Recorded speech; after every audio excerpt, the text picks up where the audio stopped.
ओम शांति। आज की तारीख है 5/8/18 और आज हम फिर से सुनेंगे प्राण प्यारे अव्यक्त मूर्तधारी अव्यक्त बाप दादा की ज्ञान मुरली। तो रिवाइज कोर्स की तारीख है 7/12/83 और आज की ज्ञान मुरली का शीर्षक है श्रेष्ठ पद की प्राप्ति का आधार मुरली। आइए सुनते हैं कि मीठे मीठे शिव भगवानु वाच ज्ञान मुरली में हमें कौन सी मीठी मीठी शिक्षाएं दे रहे हैं। तो बाप दादा बोले कि आज मुरलीधर बाप अपने मुरली के स्नेही बच्चों को देख रहे हैं कि कितना मुरलीधर बाप से स्नेह है और कितना मुरली से स्नेह है। हम बच्चों को बाबा देख रहे थे कि कितना हमारा ज्ञान मुरली सुनाने वाले शिव बाबा से स्नेह है और कितना हमारा पढ़ाई जो है मुरली उससे कितना स्नेह है। मुरली के पीछे कैसे मस्त हो जाते हैं। अपनी देह की सुध बुध भूल देही बन विदेही बाप से मुरली सुनते हैं। जरा भी देहधारी की स्मृति की सुध बुध बच्चों को नहीं। इस विधि से मस्त हो कैसे खुशी में नाचते हैं। स्वयं को भाग्य विधाता बाप के सन्मुख पद्मा पदम भाग्यवान समझ रूहानी नशे में रहते हैं।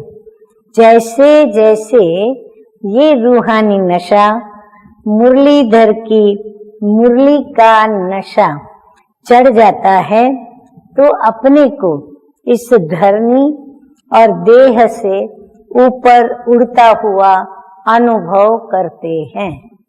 तो हम बच्चों को जो बाबा को सन्मुख मुरली सुनने का जो मौका मिलता है तो सन्मुख बाबा को मुरली सुनते हुए हम ब्राह्मण बच्चे स्वयं को अति पद्मा पदम सौभाग्यशाली समझते हैं और इतना हमें रूहानी नशा चढ़ता है कि जैसे हमें सुध बुध भूल जाती है और इस धरनी और देह से ऊपर हम जैसे ऊंचे ऊंचे उड़ते जा रहे हैं, ऐसा हम बच्चों को अनुभव हो रहा है। तो बाबा आगे कहते हैं कि मुरली की तान से अर्थात मुरली के साज और राज से मुरलीधर बाप के साथ अनेक अनुभवों में चलते भी जाते हैं।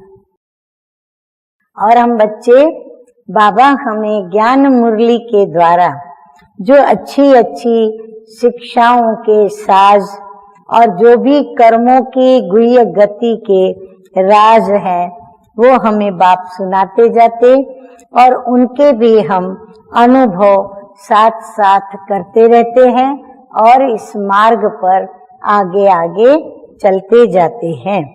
कभी मूल वतन कभी सूक्ष्म वतन में चले जाते तो फिर कभी अपने राज्य में चले जाते। बाबा की ज्ञान मुरली में वो जादू है जो कभी कभी हम अपने स्वदेश स्वघर अपना जो घर है असली कभी वहां पहुंच जाते, कभी सूक्ष्म वतन में पहुंच जाते और कभी फिर हम हमारी जो राजधानी इस सृष्टि पर स्थापन हो रही है वहां चले जाते हैं। कभी लाइट हाउस कभी माइट हाउस बन इस दुखी अशांत संसार की आत्माओं को सुख और शांति की किरणें देते। रोज तीनों लोकों की सैर करते हैं। किसके साथ सैर करते? मुरलीधर बाप के साथ मुरली सुन सुनकर अतीन्द्रिय सुख के झूले में झूलते हैं। मुरली इतनी प्यारी लगती है कि हम सुनते सुनते ऐसा अनुभव करते हैं जैसे हम अतीन्द्रिय सुख के झूले में झूल रहे हैं। मुरलीधर की मुरली के साज से अविनाशी दुआ की दवा मिलती है तो तन तंदुरुस्त और मन दुरुस्त हो जाता है। मस्ती में मस्त हो बेपरवाह बादशाह बन जाते हैं। हाँ, ये सारा मुरली का जादू है। बेगमपुर के बादशाह बन जाते हैं, स्वराज्य अधिकारी बन जाते हैं। ऐसे विधि पूर्वक मुरली के स्नेही बच्चों को बाप दादा देख रहे थे। एक ही मुरली के द्वारा कोई राजा तो कोई प्रजा बन जाता है, क्योंकि विधि द्वारा सिद्धि होती है। जितना जो विधि पूर्वक सुनते उतना ही वो सिद्धि स्वरूप बनते हैं। आगे मीठे मीठे बाप दादा कहते हैं कि एक है विधि पूर्वक सुनने वाले और फिर उसको समाने वाले, और दूसरे हैं नियम पूर्वक सुनने, कुछ समाने और कुछ वर्णन करने वाले। तीसरों की तो बात ही नहीं। यथार्थ विधि पूर्वक सुनने और समाने वाले स्वरूप बन जाते हैं। उन्हों का हर कर्म मुरली स्वरूप है, जो धारणा मूर्त होते हैं। अपने आप से पूछो कि किस नंबर में है, पहले व दूसरे में। मुरलीधर बाप का रिगार्ड अथवा मुरली से एक एक बोल का रिगार्ड, एक एक वर्षन, एक एक बाबा का महावाक्य 2500 वर्ष की कमाई का आधार है। बाबा कहते इतनी इस महावाक्यों में ताकत है, जो एक महावाक्य हमारी कितनी कमाई कर देता है। 250 वर्षों की हमारी कमाई कर देता है, तो वो कमाई का आधार है, पद्मों की कमाई का आधार है। बाबा कहते हैं ये एक एक वर्षन बाप दादा का पद्मों की कमाई का आधार है। उसी ही हिसाब प्रमाण एक वरदान मिस हुआ तो पद्मों की कमाई मिस हुई। उस हिसाब से क्या हुआ, अगर एक भी महावाक्य हम बच्चों ने बाबा की ज्ञान मुरली का मिस किया तो इसका मतलब क्या हुआ, पद्मों की कमाई हमारी उस दिन की मिस हुई। एक वरदान खजानों की खान बना देता है। बाबा का एक एक महावाक्य क्या करता है, हमारे वरदान के खजानों की वो जैसे खान बना देता है। ऐसे मुरली के हर बोल को विधि पूर्वक सुनने और उससे प्राप्त हुई सिद्धि के हिसाब किताब की गति को जानने वाले श्रेष्ठ गति को प्राप्त होते हैं।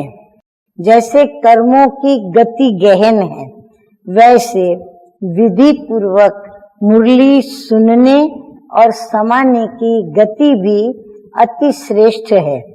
मुरली ही ब्राह्मण जीवन की सांस है, माना श्वास। श्वास नहीं तो जीवन नहीं, ऐसी अनुभवी आत्माएं होना। हाँ, सभा को बाबा पूछ रहे हैं, अपने आप को रोज चेक करो।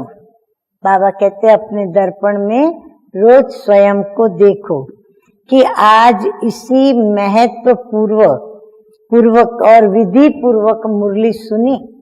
बाबा कहते रोज मुरली पढ़ते सुनते समय स्वयं के ऊपर चेकिंग करो कि हम जो मुरली सुनते हैं उसको महत्वपूर्ण सुनते हैं या फिर एक नियम बन गया है तो नियमित रूप से मुरली सुनते हैं, वैसे आज भी सुन ली।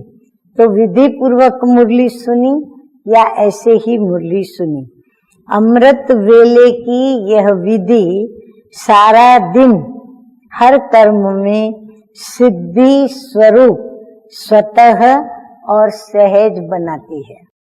तो आगे प्यारे प्यारे बाप दादा कहते हैं कि नए नए आए हो ना, तो लास्ट शो फास्ट जाने का तरीका सुना रहे हैं।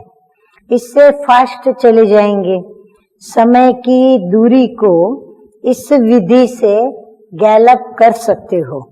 साधन तो बाप दादा सुनाते हैं जिससे किसी भी बच्चे का उलहना रह न जाए। पीछे क्यों आए, वह हमें पीछे क्यों बुलाया, लेकिन नहीं, आगे बढ़ सकते हो। आगे बढ़ो, श्रेष्ठ विधि से श्रेष्ठ नंबर लो। उलहना तो नहीं रहेगा ना। रिफाइन रास्ता बाबा बता रहे हैं। बने बनाए पर आए हो, निकले हुए मक्खन के खाने के समय पर आए हो। एक मेहनत से तो पहले ही मुक्त हो, अभी सिर्फ खाओ और हजम करो। सहज है ना।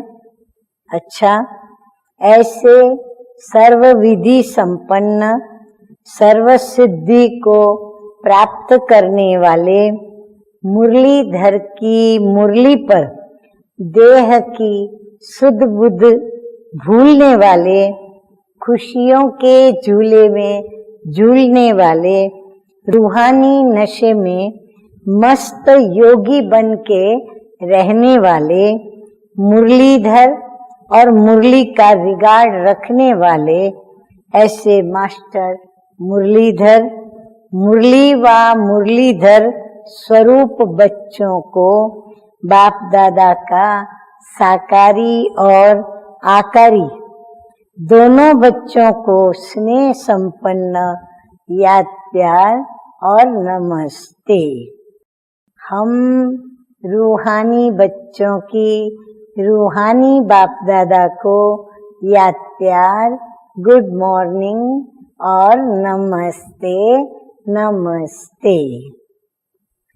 अब पार्टियों के साथ अव्यक्त बाप दादा की मुलाकात। तो उस मुलाकात में मीठे मीठे बाप दादा ने क्या कहा, आइए सुनते हैं।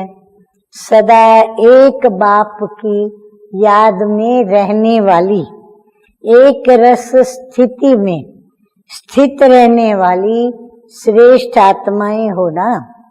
सदैव एक रस आत्मा हो या और कोई भी रस अपनी तरफ खींच लेता है। बाबा कहते स्थिति क्या रहती है, कोई अन्य रस अपनी तरफ खींचता तो नहीं है। आप सबको तो है ही एक रस, एक में सब समाया हुआ है। जब है ही एक, जब है ही एक और कोई है नहीं तो जाएंगे कहाँ? मार्जिन ही नहीं कि कहीं और जाएं। कोई काका मामा चाचा तो नहीं है ना। आप सब ने क्या वायदा किया? यही वायदा किया है ना कि सब कुछ आप ही हो। कुमारियों ने पक्का वायदा किया है, पक्का वायदा किया और वरदानों की वरमाला गले में पड़ी। वायदा किया और वर मिला, वर भी मिला और घर भी मिला। बाबा भी मिला और बाबा का घर भी मिला। तो वर और घर दोनों मिल गया। कुमारियों के लिए माँ बाप को क्यों सोचना पड़ता है? हम बच्चों के लिए इतना नहीं सोचेंगे, लड़कों के लिए, लेकिन लड़कियां बच्चियां हैं तो बहुत माँ बाप को चिंता हो जाती है। तो कुमारियों के लिए माँ बाप को क्या सोचना पड़ता है, वर और घर अच्छा मिले। तुम्हें तो ऐसा वर मिल गया जिसकी महिमा जग करता है, तो घर भी ऐसा मिला है जहाँ अप्राप्त कोई वस्तु नहीं। बाबा कहते हैं आप कितने सौभाग्यशाली हो जो आपको कुछ सोचना नहीं पड़ा। आपको वर भी अच्छा मिला, घर भी अच्छा मिला, और ऐसा घर मिला, ऐसा वर मिला जिसकी सारी दुनिया महिमा गाती है। तो घर भी ऐसा ही मिला है जहाँ अप्राप्त नहीं कोई वस्तु वहाँ के खजाने में। हाँ, तो स्वराज्य भी बाबा ऐसा दिलाते हैं जो हमको कभी भी कोई बात की वहाँ कमी नहीं रहेगी। तो पक्की वरमाला पहनी है। बाबा कहते चलो वरमाला सब दिखा रहे हैं, परंतु पक्की पहनी है। ऐसी कुमारियों को कहा जाता है समझदार। कुमारियां तो हैं ही समझदार। बाप दादा को कुमारियों को देखकर खुशी होती है। क्यों खुशी होती है? क्योंकि बच गई। क्यों बाप दादा को खुशी होती है?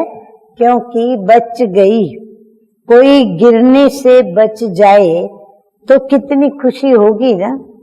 माताएं जो गिरी हुई थी उनको तो कहेंगे कि गिरे हुओं को बचा लिया, लेकिन कुमारियों के लिए कहेंगे कि गिरने से ही बच गई।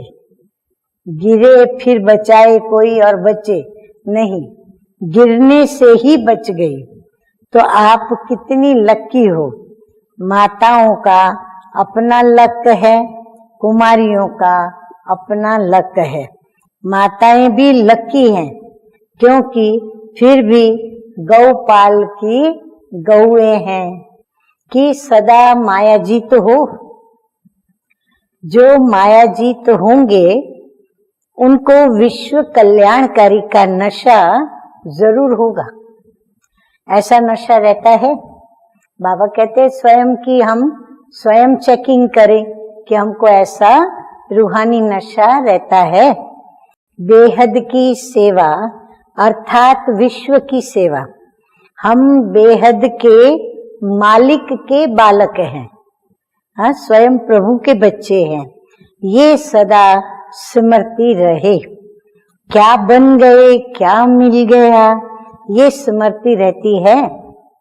हाँ, हम क्या थे, बाबा ने क्या बना दिया, और हमें बाबा से क्या क्या नहीं मिल गया, ये स्मृति बाबा कहते हैं रहती है। बस इस ही खुशी में सदा आगे बढ़ते रहो। बढ़ने वालों को देख बाप दादा हर्षित होते हैं। हाँ, बाप दादा वरदान भी दे रहे हैं और हम बच्चों के प्रति उनके प्यार को भी प्रकट कर रहे हैं। आगे मीठे मीठे बाप दादा बोले, सदा बाप के याद की मस्ती में मस्त रहो। ईश्वरीय मस्ती क्या बना देती है? एकदम फर्श से अर्श निवासी। हाँ, एकदम हम धरती पर हैं परंतु बाबा हमें उड़ा करके अर्श निवासी बना देते। तो सदा अर्श पर रहते हो या फर्श पर? क्योंकि ऊंचे ते ऊंचे बाप के बच्चे बने, तो नीचे कैसे रहेंगे? अगर हमारा बाबा ऊपर रहते हैं तो हम भी तो ऊपर ही रहेंगे, नीचे कैसे रहेंगे? फर्श तो नीचे होता है और अर्श है ऊंचा, तो नीचे कैसे आएंगे? बाबा का कहने का भाव है सदा हम अर्श निवासी रहें, कभी भी बुद्धि रूपी पांव फर्श पर नहीं, अर्थात देह भान में नहीं, परंतु अशरीरी देही अभिमानी स्थिति में रहें। तो कभी भी बुद्धि रूपी पांव फर्श पर नहीं, ऊपर। इसको कहा जाता है ऊंचे ते ऊंचे बाप के, ऊंचे ते ऊंचे बच्चे। बस यही नशा रहे, सदा अचल, अडोल और सर्व खजानों से संपन्न रहो। थोड़ा भी माया से डगमग हुए तो सर्व खजानों का अनुभव नहीं होगा। हाँ, बाबा सावधानी भी दे रहे हैं साथ में कि थोड़ा भी अगर कहीं किसी बात में आकर्षित हो गए माया के, तो क्या होगा, वो हमारी अचल अडोल स्थिति नहीं रहेगी। बाप द्वारा कितने खजाने मिले हुए हैं, उन खजानों को सदा कायम रखने का साधन है सदा अचल और अडोल रहो। अचल रहने से सदा ही खुशी की अनुभूति होती रहेगी। कोई कितनी भी हमारी स्थिति चलायमान करने की कोशिश करे, यदि हम अचल हैं तो हमारी खुशी गायब नहीं होगी। विनाशी धन की भी तो खुशी रहती है ना। विनाशी नेतापन की कुर्सी मिलती है, नाम शान तो मिलता है, तो फिर उनको खुशी कितनी होती है। अब ये तो तुम्हारी अविनाशी खुशी है। नेताओं को थोड़े समय के लिए कुर्सी और कुर्सी के अनुरूप मान मिलता, शान मिलती, तो उनको कितनी खुशी होती है। परंतु हम बच्चों को तो बाबा कहते हैं कितनी अविनाशी बाप ने अविनाशी खुशियां दी है। ये खुशी उसे रहेगी जो अचल और अडोल होंगे। आगे प्यारे बाबा कहते हैं कि सभी ब्राह्मणों को स्वराज्य प्राप्त हो गया है। हाँ, हर एक को स्वराज्य प्राप्त हुआ है। पहले गुलाम थे। हाँ, हम माया के प्रकृति के गुलाम थे। गाते थे, क्या गाते थे, मैं गुलाम मैं गुलाम। अब स्वराज्यधारी बन गए। अब आप सभी अपने स्व के ऊपर राज्य करने वाले राजाएं बन गए। गुलाम से राजा बन गए। कितना फर्क पड़ गया, रात दिन का अंतर है ना। बाप को याद करना और गुलाम से राजा बनना। बाबा कहते कितना सहज तुम बच्चों के लिए कि थोड़ा बस बाबा को याद करो और गुलामी से स्वयं को मुक्त करो, राजा का अनुभव करो। ऐसा राज्य सारे कल्प में प्राप्त नहीं हो सकता। इस ही स्वराज्य से विश्व का राज्य मिलता है। जो जितना अपना इस शरीर रूपी विश्व की प्रत्येक कर्मेंद्रियों पर राज्य करता है, वो भविष्य में भी उतने ही विश्व का राजा बनता है। तो अभी इस ही नशे में सदा रहो। कौन से नशे में, कि हम स्वराज्य अधिकारी हैं, तो ये कर्मेंद्रियां स्वतः ही श्रेष्ठ रास्ते पर चलेंगी। सदा इस खुशी में रहो कि पाना था जो पा लिया, क्या से अब हम क्या बन गए, कहाँ पड़े थे और कहाँ हम पहुंच गए। अच्छा, अभी हम सुनेंगे आज का सतगुरु बाबा के द्वारा वरदान। तो आज का वरदान है साइलेंस की शक्ति द्वारा। हाँ, शांति एक बहुत बड़ी शक्ति है। तो साइलेंस की शक्ति द्वारा नई सृष्टि की स्थापना के निमित्त बनने वाले मास्टर शांति देवा भव। हाँ, बाबा कहते सबको शांति देते चलो। बाबा स्पष्टता करते हुए कहते हैं कि साइलेंस की शक्ति जमा करने के लिए क्या करना पड़े, इस शरीर से परे अशरीरी हो जाओ। ये साइलेंस की शक्ति बहुत महान शक्ति है। इससे नई सृष्टि की स्थापना होती है। तो जो आवाज से परे साइलेंस रूप में स्थित होंगे वही स्थापना का कार्य कर सकेंगे। इसलिए शांति देवा, शांति देने वाले शांत स्वरूप बन अशांत आत्माओं को शांति की किरणें दो। विशेष शांति की शक्ति को बढ़ाओ। यही सबसे बड़े से बड़ा महादान है और यही सबसे प्रिय और शक्तिशाली वस्तु है।